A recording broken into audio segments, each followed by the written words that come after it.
Episode 2 of Project Delta. If this is your first time here, please make sure that you've listened to the English audio track first so you can understand what's going on. Because, yeah, this episode has now taken the place of episode 1, which you will no longer be able to find. If you didn't get the chance to see it, I'm really sorry, but now you get to enjoy episode 2.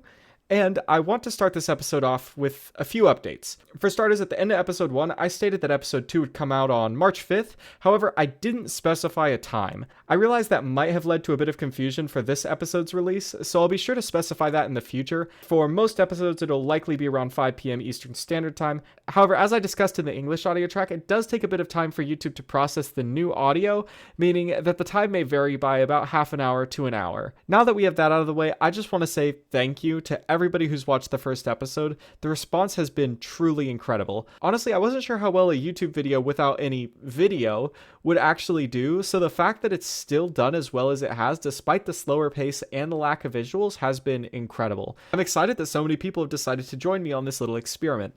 But I don't just want these episodes to be centered around the fact that these are episodes in a series that gets deleted. I actually want them to have a unique identity all to themselves. Of course, though, no matter how much effort I put into these, or no matter how high of a quality they are, they're still going to have a limited life. In reality, though, everything has a limited life. For a while, people said that the internet was forever, but every year that's proven more and more a lie. All it takes is a quick scroll through Wikipedia's sources to see how many links lead to nowhere and how many websites have just disappeared. Archivists can do a lot to help, but they can't do everything. And even those archives have to have that data stored somewhere. All it takes is one accident for an archive to lose a massive amount of data. Active conservation is the only way to truly extend the life of something, but even that is an illusion. One day the Internet Archive won't exist anymore. YouTube won't exist anymore. And as crazy as it may be to believe, the global internet won't either. Now, I can't predict the future and tell you when that will be, but it will happen. Everything has a ticking clock on it. Time doesn't slow down for anyone or anything. So don't let the internet lure you into a false sense of immortality. There will be a day when someone plays my video for the last time. And that's okay. An important thing to remember, though, is if you spend all of your time with things from the past, then we make no time for things in the present or the future. I love old Disney movies. I grew up watching them, and I'd love for my kids to one day grow up watching them as well. But I also want them to hear new stories, and they only have time for so many movies in their life. I mean, if you look at Hollywood now, the only thing they seem to want to make is sequels and reboots, continuing the same stories that have been told countless times already.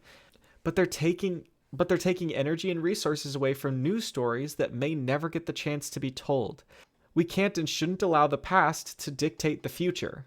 But in the end, no matter how much those stories are remade, they'll have their last telling as well. But if those old stories are lost, new ones can be told. Time doesn't necessarily degrade or get rid of things, it changes them. The dinosaurs had to go extinct for humans to one day exist, after all. Resisting that change takes energy, can only work for so long, and prevents what those things could have changed into from existing. Now, am I saying that we should just give in to the sands of time? Of course not. Preservation is still very important, and not just from an archival or cultural perspective, but from a knowledge perspective as well.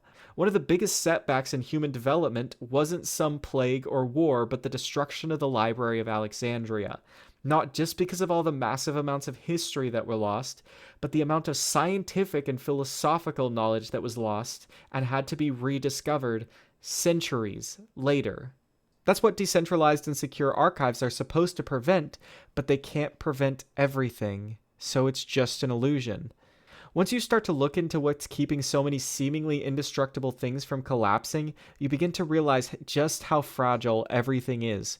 Ironically, though, believing something's indestructible or infinite can also lead to its ultimate destruction. The passenger pigeon, for example, was a bird that had numbers so large that during their migration, they would block out the sun. Their numbers were so massive that nobody thought a bit of hunting would make a dent. But it did, and in 1914, the last passenger pigeon died, and the species went extinct. So remember while you're watching this, that for these videos, you're fortunate enough to know when they will no longer exist. And I know that many people will also likely try and find ways to archive these videos to make them last forever. But that's because you know they have a finite amount of time to be saved. But how many things out there have an invisible timer that's slowly ticking down till 0 without anybody realizing? Why should this or any other thing that has a set timer on it get such a treatment? There are likely so many things that are far more important that are disappearing forever right now without anyone realizing. So please, don't archive this. Instead, find something that is valuable to you and acknowledge that whatever it is, it has a timer on it as well. You just don't have the luxury of seeing it. Anyways, I hope you enjoyed this episode. Be sure to subscribe for future episodes. Episode 3 will be releasing March 8th at 5 p.m. Eastern Standard Time. Thanks for watching, and I'll see you then. The upcoming track is from my friend Connor. You can find his stuff linked in the description if you're curious.